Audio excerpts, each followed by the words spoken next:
So we are talking about the cyber security. In this, we are taking the access control.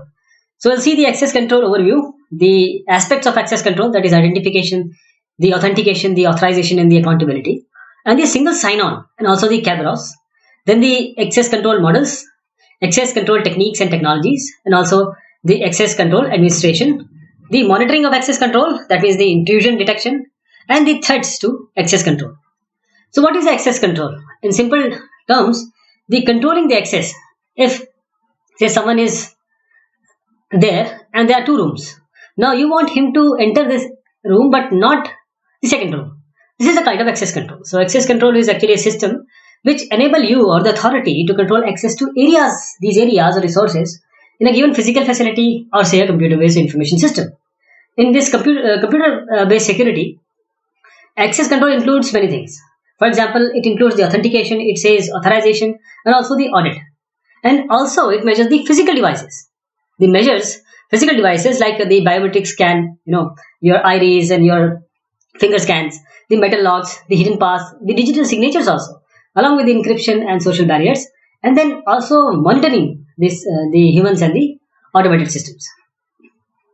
So in access control model, the entities that can perform actions in the system, they are called as subjects. Subjects can perform the actions, and these entities, they represent the resources to which access may need to be controlled, and these are called objects. So the subjects, entities that can perform actions in access control model are subjects, and objects are what, to which access may need to be controlled, are objects. We'll also see the access control metrics. So subject and object, these two, subject and object, should both be considered as software entities and as human users also. It may be software entities, it may be human users also. So access control model used by the present systems, they tend to fall into two classes, two categories. First, they are based on the capabilities, and those which are based on the access control list. So capabilities and access control list, these are the two classes. In this capability based model, holding an unforgeable reference or capability to an object provides an access to the object, this capability based model, and the access is conveyed to another party by transmitting such a capability over certain secure channel. So access is conveyed over certain secure channel. But in the access control list model, the subject's access to an object, subject access to an object depends on whether its identity on the list, that is the access control list, is either associated or not associated with the object. Then when we come to the measures of access control, it can be identification, authentication, and authorization. So access control system provide the essential services of identification, authentication, authorization, and accountability. So if you want to control the access, these are the measures, these are the methods. The identification or authentication here, it determines who can log onto the system, means the individuals, and the association of users with the software subjects that they are able to control as a result of logging in. Once they are logged in, which or where and to whom they have control. See, the authorization determines what a subject can do, what is the possibility, what he is authorized to, and accountability identifies what a subject did. Means when he is identified and authenticated, then he is authorized. Then after he has done something, the accountability should be there. So identification and authentication, let us see these two terms. These two terms, I and A we call it, is the process of verifying that an identity is bound to the identity that makes an assertion or claim of identity. If somebody comes and he says, I am Tom, whether he is Tom or not, he can be anybody. So whether he is Tom or not, this is the identification and authentication. So what is the IA process? It assumes that there was an initial validation of the identity, and we can call it as identity proofing. So certain methods of identity proofing are available, right from the personal validation. He may have a government card, identification card, to any, there are various methods.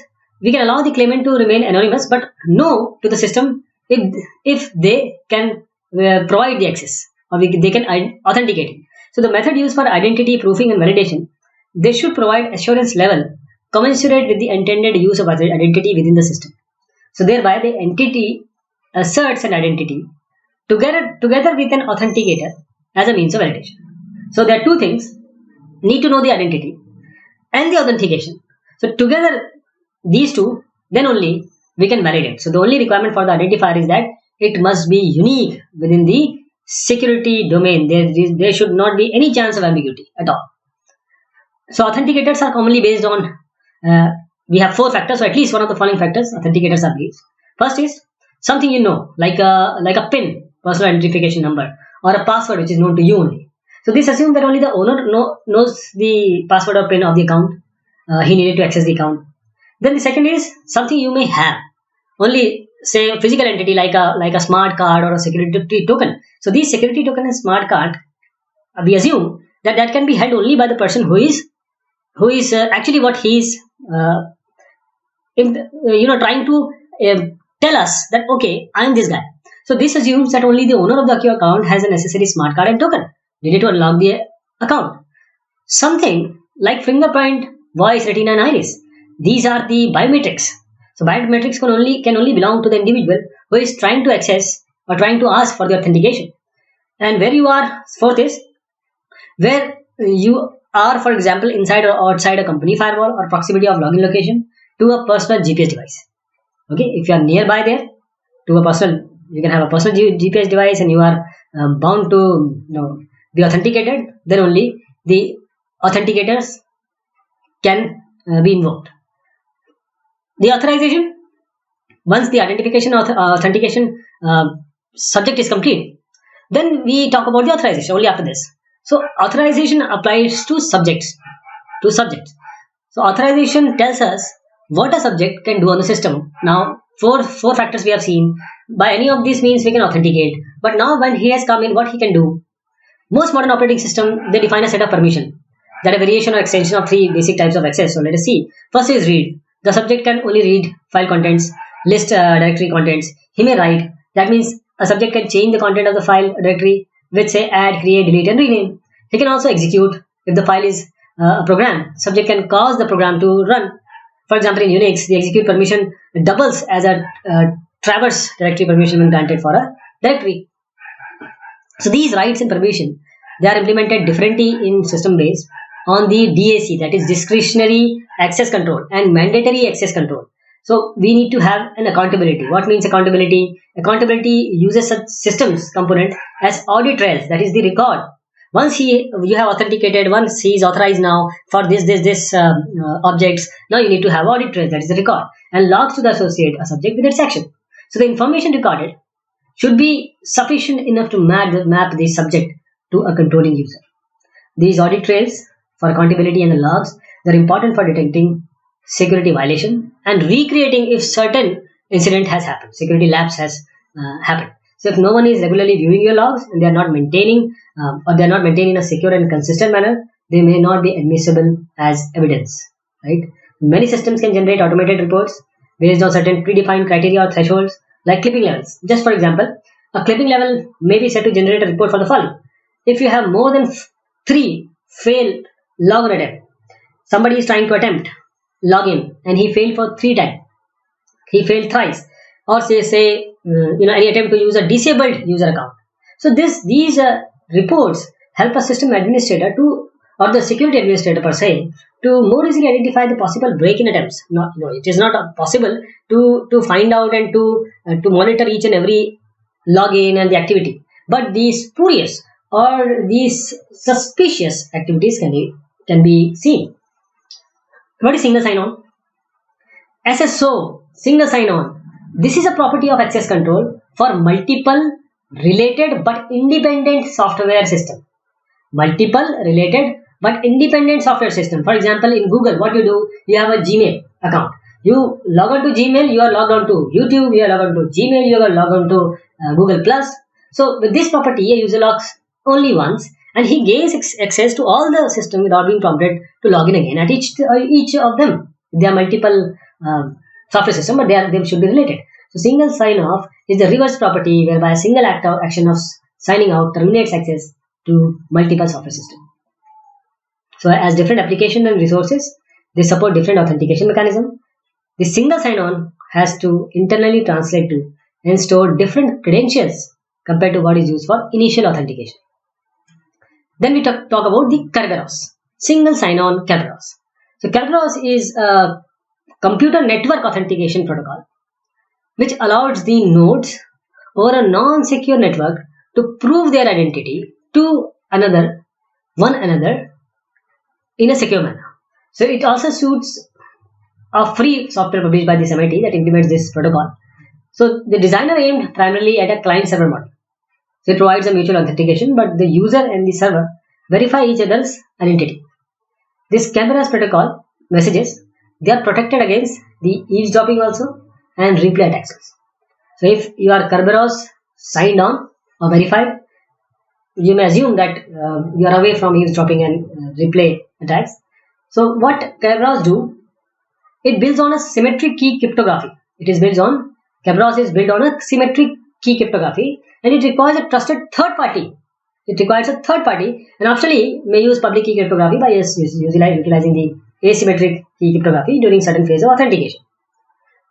So Kerberos uses as its the basis the symmetric Needham-Schroeder protocol.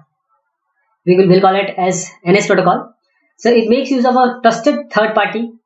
We know it as KDC, Key Distribution Center, which consists of two logically separate parts. It has AS, authentication servers, and the other is ticket granting servers, TGS.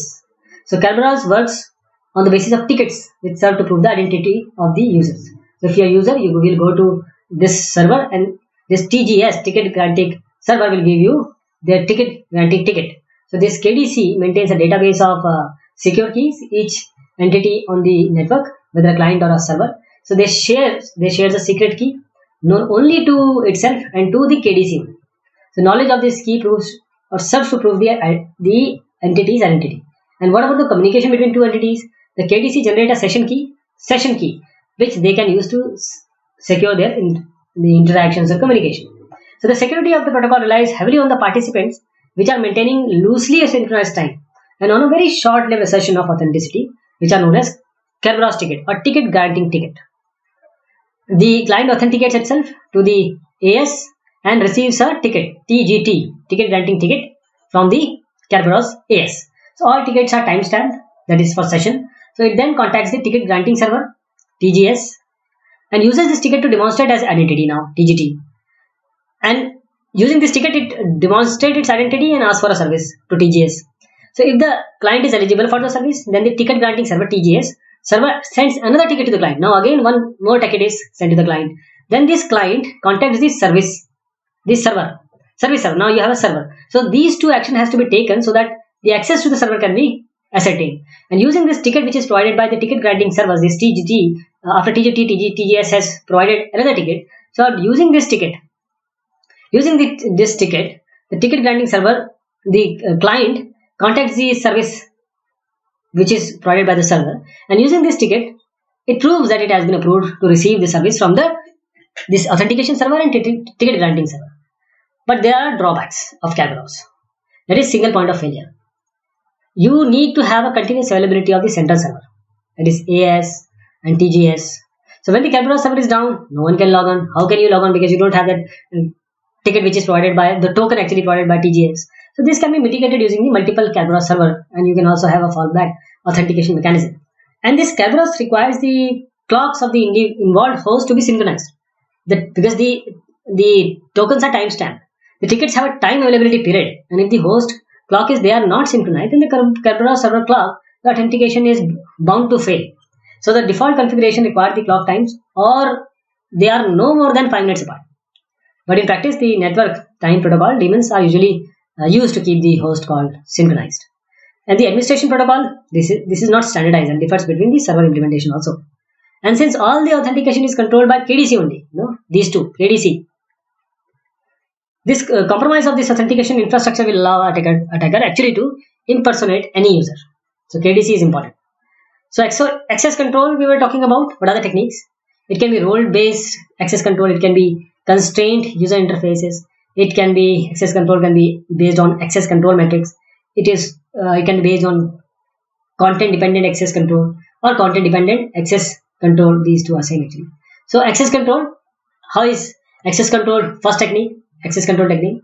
So access control technique are sometimes categorized as either the discretionary or non-discretionary. So discretion is important. So the three most widely recognized models, they are DAC, discretionary access control, MAC, that is mandatory access control, the RBAC, that is role-based access control. So this MAC and RBAC both are non-discretionary. The attribute-based control access, attribute-based access control, in this attribute-based access control, the access is granted not based on the right of the subject associated with the user after authentication, but it is based on the attribute of the user. Attribute of the user. It is based on the attribute of the user. So the user has to prove so-called claim that his attribute to the control access engine. He has to prove its claim to the control engine. So this attribute-based access control policy, it specifies that claims need to satisfy in order to grant access to a subject. Let us give an example. Just assume that the claim is older than 18. So any user that can prove his claim is granted access, is more than 18 years of age. So users can be anonymous as authentication and identification are not strictly provided, and one does, however, require means for providing claims anonymously. This can, for instance, be achieved using the anonymous credentials. What about DAC, discretionary access control? DAC is an access policy which is determined by the owner of the subject. So the owner decides who is allowed to access the object and what privileges, what possibilities he may have. So there are two important concepts of DAC. First is file and data ownership, then access right and permission. File and data ownership means every object in the system has an owner. And in most DAC system, each object's initial owner is the subject that caused it to be created. So the access policy for an object is actually determined by the owner who has created. What about the access right and permission in the DAC, that is discretionary access control? These are the control that an owner has that impose or he can assign to other subjects for certain specific resources. And the access control may be discretionary in ACL based and capability based access control system. In capability based access control, there is usually no explicit concept of owner at all, but the creator of the object has a similar degree of control over its access policy, like the owner. Then MAC, mandatory access control. MAC is an access policy determined by the system, not the owner. So MAC is used in multi-level system that process highly sensitive data such as classified government and military information. So multi-level system is a single computer system that has multiple classification level subjects and objects. They are just not only one, they are multi-level subjects and objects. So they can have sensitivity labels. In mandatory access control systems, all subjects and objects must have a label associated with them, assigned to them. So a subject sensitivity label provides its level of trust first of all. An object sensitivity label, it specifies the level of trust required for the access. So in order to gain the access to a given object, the subject must have a sensitivity level which is either equal to or higher than the requested object. What about data import and export? Controlling the import of information from other system, that is from other system, or exporting to other system, which includes the printers also, is a critical function of a MAC based system, that is mandatory access control, which must ensure the sensitivity labels are properly maintained and implemented so that the sensitive information is always protected all the times appropriately. There are two methods which are commonly used for applying this MAC. First is rule based, the second is lattice based access control.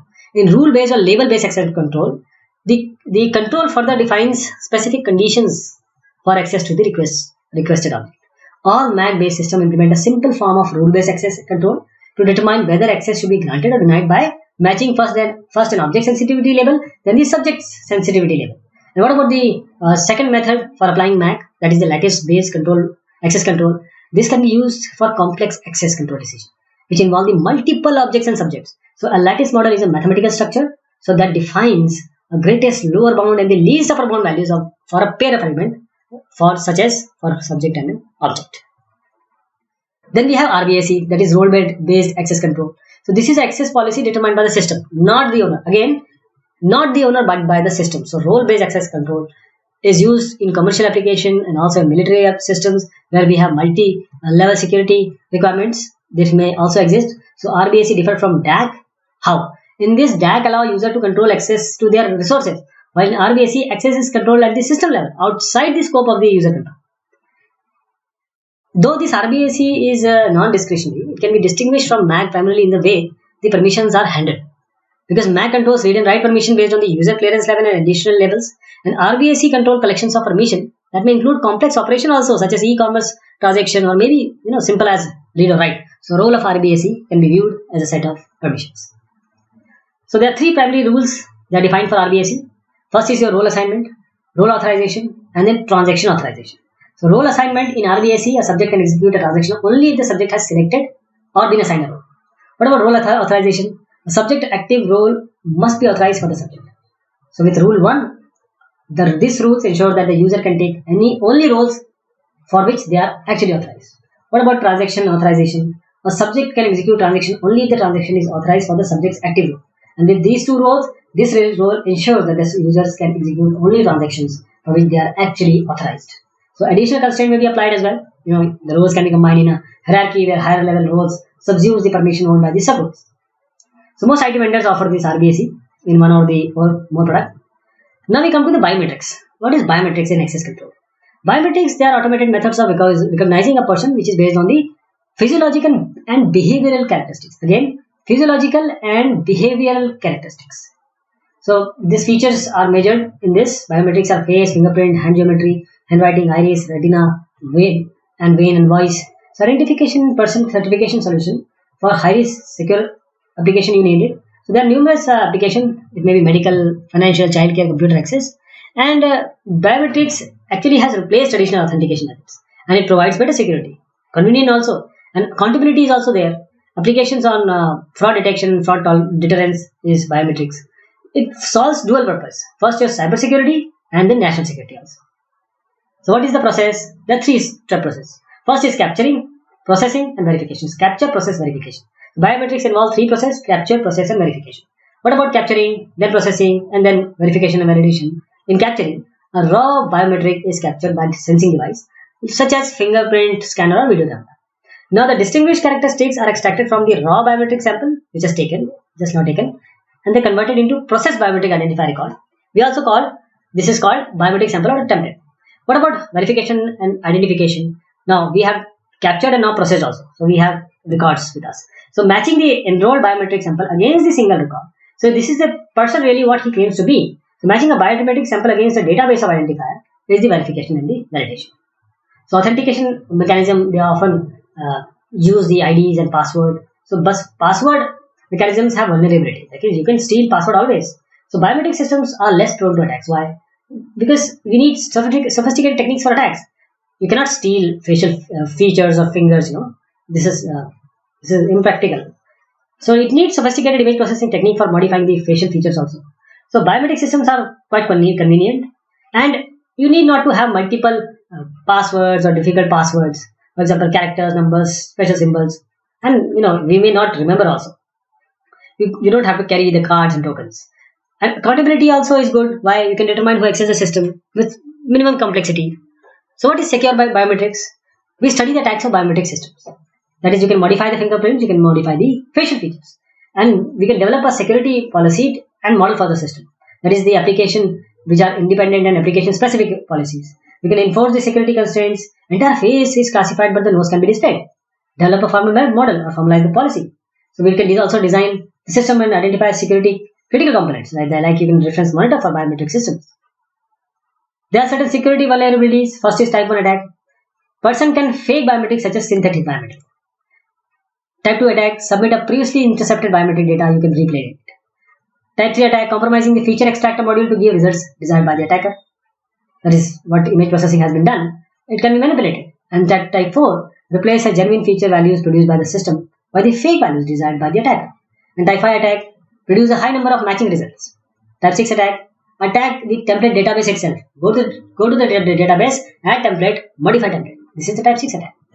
So in terms of biometric, verification and identification, verification is user claims an identity for biometric comparison. User then provides biometric data. System tries to match the user's biometric which has given with a large number of biometric data in the database, and it determines whether there is a match or mismatch. Network security utilizes this process. What about identification in the biometric terms? User does not claim an identity. He doesn't claim identity, but gives biometric data. System searches the database to see if the biometric provided is stored in the database. We can have a positive or negative identification, and this actually prevents from enrolling the twice for claims and used for entering buildings, etc. So biometric process, user enrolls in a system and provide the biometric data. Data is converted to a template. Later, the user provides the biometric data for verification and validation. The latter biometric data is converted into a template. The verification and identification template is compared with the enrollment template, and the result of the match is specified as a confidence level. So this confidence level is compared to the threshold level, and if the confidence level actually exceeds the threshold, we say there is a match. If not, there is no match. What about the enrollment and template creation? In enrollment, there is a process. This is actually a process by which the user's biometric data is acquired. Templates are created. And about presentation, users present their biometric data using the hardware, such as scanning systems, a voice recorder, etc. And biometric data, they can be unprocessed image or say recording. And feature extraction, now this image processing comes, we locate and encode the distinctive characteristics from the biometric data. The data types and associated biometric technologies, we have finger scan, fingerprint image, voice scan, voice recording, face scan, that is face image, your facial image, iris, that is iris image, retina, retina image, hand scan, image of complete hand, signature, image of the signature, and the keystroke scan, that is recording of the character types. So what are the templates? These templates are not compression of biometric data. They are constructed from the distinctive features which has been extracted. You cannot reconstruct the biometric data from the templates. So some same biometric data supplied by the user at different times may result in different templates also. So when the biometric algorithm is applied to these templates, it will recognize them as the same biometric data. And templates may consist of string of characters or say numeric values. And the vendor systems are heterogeneous. So standards are used for common templates and for interoperability also. So in biometric matching, part of the biometric process, it compares the user provided template with the enrolled templates. So scoring. So each vendor may use a different score for matching 1 to 10 or -1 to 1. These scores, they are also generated during the enrollment dependent on the quality of the biometric data. And the user may have to provide different data if the enrollment score is low. And the threshold is generated by a system administrator, and it varies from system to system and application to application. And decision depending on a match 100% accuracy is generally not possible. What is the false match rate? System gives a false positive by matching a user biometric with another user's enrollment. So problem, as an imposter can enter the system. This is a problem. So it occurs when two people have high degree of similarity. They may have same facial features, shape of face are equal. So template matches gives a score that is higher than the threshold. If threshold is increased, then the false match is reduced, but the false no match rate is increased. So false match rate may be used to eliminate the non-matches and then to do the further matching. This false non-match rate uses template is matched with the enrolled template, and an incorrect decision is non-match is made. So the result is the user is denied the entry. And false non-match occur for the reasons like changes in the user's biometric data, changes in how a user presents biometric data, and changes in the environment in which the data is presented. So the major focus is on reducing the false match rate, and as a result there are higher false non-match rates. Access control administration. See, this access control administration will work out how the organization will administer access control. It may be centralized, it may be distributed. So this TACS, Terminal Access Control System, is a remote authentication protocol, terminal access controller access control system, which is used to communicate with authentication server commonly using Unix networks. This TACS allows client to accept the user and password, and it sends a query to TACS authentication server, sometimes called as TACS daemon or XTACS. So this server was normally a program running on a host. So host would determine whether to accept or deny the request, or it will send a response back.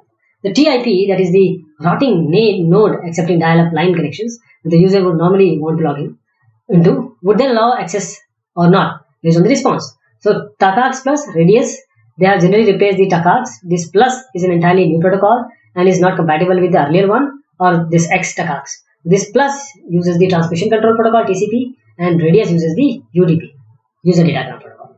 What about the intrusion detection system, IDS? This is a device or application that monitors network or system activities for certain malicious activities or certain violation in the policies, and it produces reports to the management section. Intrusion prevention is the process of performing intrusion detection and attempting to stop detected possible incidents. So this IDPS or intrusion detection and prevention system, they are primarily focused on identifying possible incidents, logging information about them, attempting to stop them and reporting them to the administrator to take necessary action. And for the purpose of dealing with this intrusion, there are two types of IDS, network-based and host-based intrusion detection system. In a network-based intrusion detection system, NIDS, The sensors are located at choke points in the network to be monitored. They are also known as demilitarized zone (DMZ) or at network borders. So the sensor captures all the network traffic analysis, the content of the individual packets from malicious traffic. And in a host-based system, the sensor usually consists of software agent, which monitors all activity of the host on which it is installed, including the file system, logs, and kernels. And some application-based ideas are also part of this category. So what are the threats to access control? We can have a dictionary attack, brute force attack, spoofing at logon, phishing, identity theft. So we have seen a whole lot of possibilities which is involved with the access control. We talked about the authentication, authorization, identity, then the various aspects, the different protocols, and then the biometrics, and then the intrusion detection. So hope this give you a brief idea about what exactly we mean when we say access control in the cybersecurity. Thank you so much.